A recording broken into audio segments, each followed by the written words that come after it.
we have Fatu with us today, and we love her story.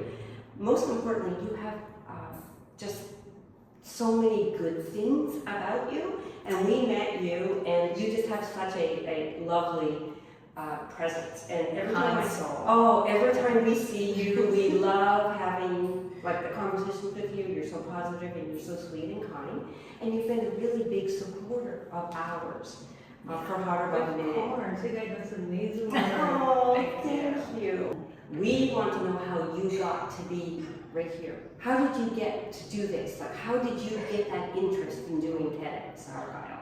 I like to say I'm a very impulsive person. Like, I'm impulsive, but also in a very good way. Mm-hmm. If I see something, I just want to do it. So when I initially applied to TED for this license, I was honestly just in my bed and I was like, oh my God, this could be good. Like, I've had the idea before, but when I actually put it to work, I was like, this could be good. And then I just grabbed my computer and then I wrote a bunch of stuff and I sent it to TED.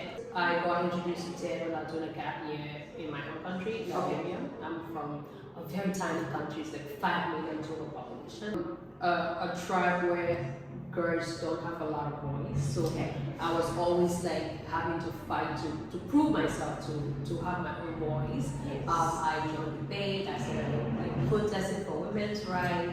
I started doing like a lot of things, radio shows, and eventually I just really liked that concept of storytelling. Yes. And also before my grandma passed away, we used to be like, it wasn't a bonfire, we didn't have any fire, but like every night we sit down and do like storytelling cycles. So I really just love that concept of sharing stories, sharing people's stories, and as I grew up I had to like fight so much for my own voice. Yeah. And that just became a part of me that I just wanted to provide a platform for people to educate themselves, to share other people's stories, because it can be very empowering to be thinking, I'm the only person going through this. And that's also one of the humbling experiences that I've had. I've talked to people who were born and raised here, and they tell me their stories, and I'm just like, you're not so different after all. So I wrote in my diary that when I reached the age of 35, I would be a TED speaker. By the time I got a master's or PhD, by the time I had no idea. You look like you're 15. So after my undergraduate, I moved to Canada because, funny thing, I watched a Canadian movie that I liked, so it became the country I wanted to go to. I came here and I did my undergraduate, and I wrote a piece once on what's going on in Palestine and Sudan and other places and how we should have empathy. And because I write too, I do a lot of creative writing, I used to write for blogs, so I submitted it to a couple of news outlets.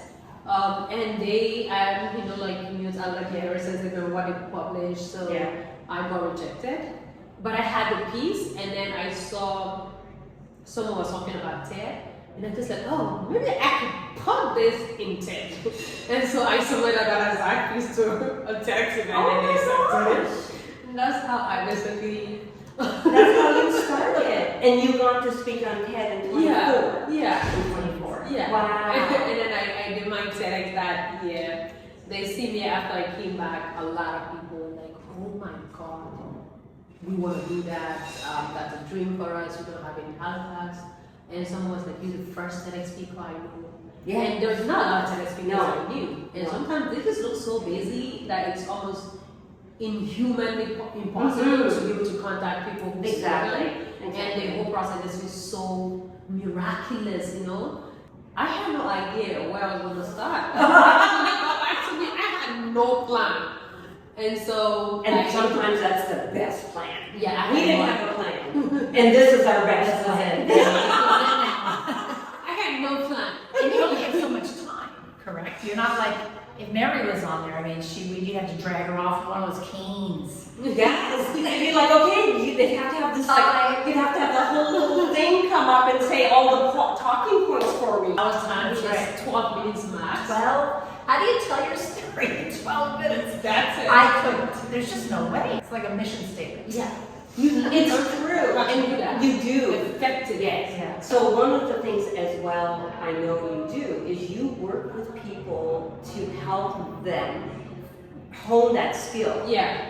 And I literally, I would need to have you or someone like you or Vatsil soon because I know you work with him as well and he's a part of the TEDx. He's one of our volunteers. Yes. And then he's transitioned to be the speaker. He's lovely. And he's always a big supporter of ours as well.